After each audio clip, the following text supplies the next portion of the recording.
Good evening po mga kababayan, ma'am sir. This is Jam the Filipino channel ng inyong pong lingkod. So today is September 4, 2025. Tayo ngayon ay papunta dito yan sa may Puto Kitchen. Dito yan sa may Poblacion Makati. At dadalhin po natin sa may Makati Homes sa may It's Santos Street, Tejero sa Singkamas, Makati po yan. Okay, so magbabalik po tayo mamaya konti po. Pag nakuha na po natin sila, disclaimer lamang po, ang content po natin ay kalsada at hindi ang passenger. Kaya nga naman, sakasakali man po na may marinig kayo, mga pangalan ng lugar, pangalan ng tao, pangalan ng organisasyon sa government or private man yan, ay wala pong kinalaman ang channel na ito. At wala pong pinapatukulan. Lahat po na pinag-uusapan dito ay pawang dito lamang po yan sa loob. At wala pong pinapatukulan sa labas. Okay po, so magbabalik po tayo mamaya konti pag nakuha na po natin sila. Nandito na tayo.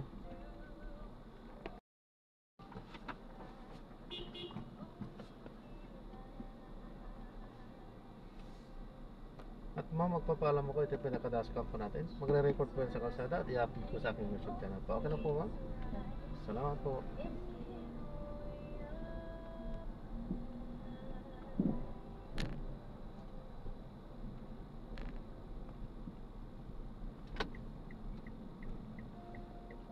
Tayo ay nasa Tanzania, bansa na kilala sa kanyang mamamayan na maasay, may kakaibang kaugalian at mga kulay na damit. Sinalubong nila ako sa pamamagitan ng kanilang katutubong sayaw na patalon. Maaaring makatalon ng higit 3 talampakan ng taas. Ang kanilang mga ngiti ay nagpasaya sa akin. Pinayagan pa nila akong kargahin ang isa sa kanilang mga sanggol. Natuwa ako sa bawat sandali at napamahal sa akin ng mga tao doon na tinanggap ako ng bukas palad. Habang maasay ay nabubuhay ng palipat-lipat ng lugar. Ang bawat bahagi ng kanilang buhay ay tumitikot sa kanilang mga baka. Ang mga baka magsasabi kung saan sila lilipat base sa kung saan maraming damo na makakain. Ang mga baka ang kanilang pera at pangunahing pinagmumula ng pagkain, maging ang kanilang bahay ay gawa sa dumi ng baka. Ang ibigay ang kanilang baka ay isang kahangalan at hindi ginagawa. Kaya ang mga kwento ni Abraham ay kahanga-hanga. Siya ay may mahigit 1,000 baka.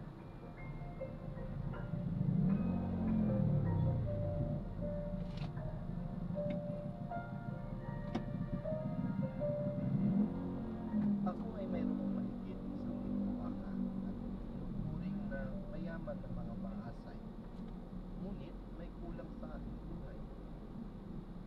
Ang puso ni Abraham ay nakilos sa isang serye ng pangangaral at siya ay nabautismuhan sa Seventh-day Adventist Church.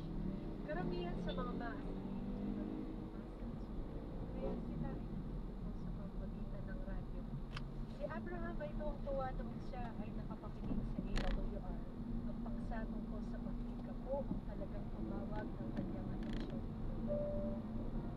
Nangangaral sila ng tungkol sa katapatan at pagtitiwala sa Diyos na ang ika-10 pagmento ay pag-aari ng Diyos.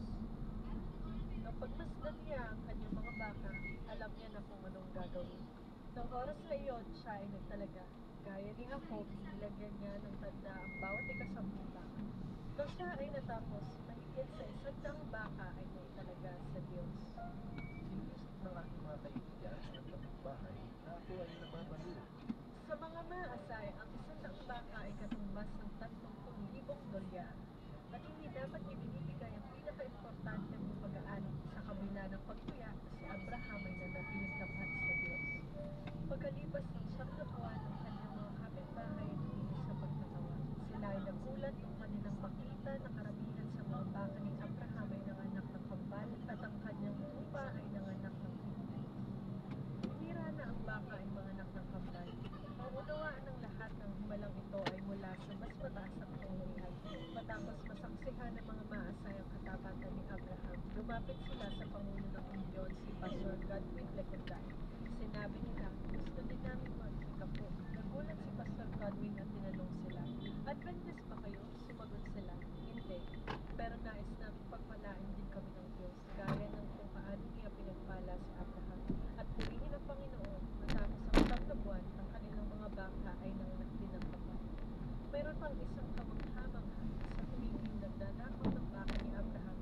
Ang baka ay laging umuuwi para bang may hindi nakikitang kamay na namamatnubay. Kaya ang mga magnanakaw ay natatakot ng pagnakawan si Abraham. The voice that glorifies our death Kinikilala ni Abraham na nagsilaan ng PWR upang mabagal buhay niya. Nakita ng lahat na habang siya ay nagbibigay hanggang siyang salamat sa pagtuon niya. Ngayon, mahigit 80 maasay ang tumanggap na kay Jesus at nabautismo. At sila ngayon ay nakikinig sa Advent World Radio.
Kakaliwa po tayo.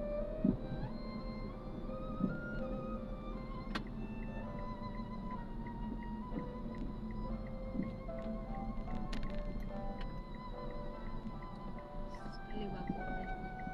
Sa unang kaliwa na po.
Diyan na lang po sa may gate sa kanan. Alam mo na palabas ko yan? Hindi po, ma'am. Dire-diretso lang, tapos JP Rizal na din yan. Sige po. Salamat po, God bless po.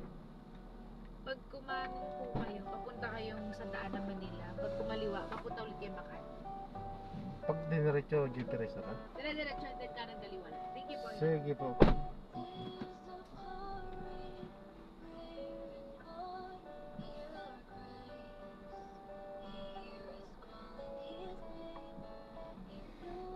Ayan, so na-drop na nga natin sila. So, medyo may kasikipan dito. Cheers tayo.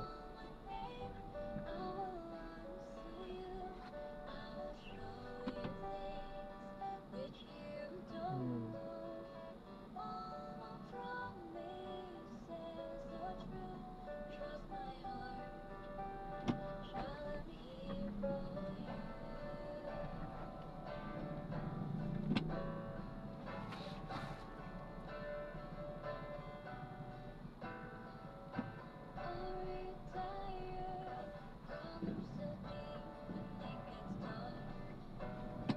Wala, hindi kasya.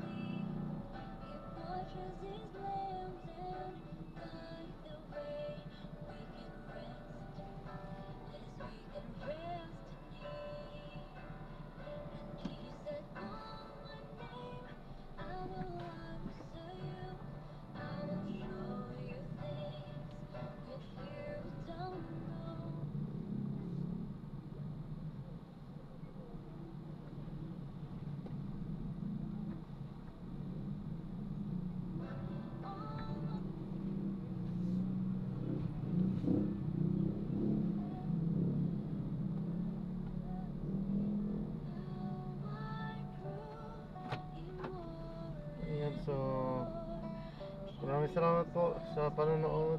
Napapasok tayo sa masikip na lugar. Pangit dito. Off tayo. Pangit dito. Ang dami pang saradong mga kalye-kalye.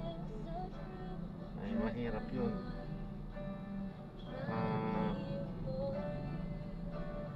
Ano tayo sa isang sa looban, mahirap yun. Mas better pa na magpatay ng app. Oops.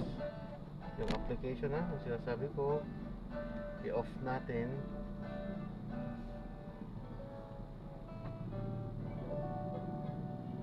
Okay po, so yan, maraming salamat po sa panonood.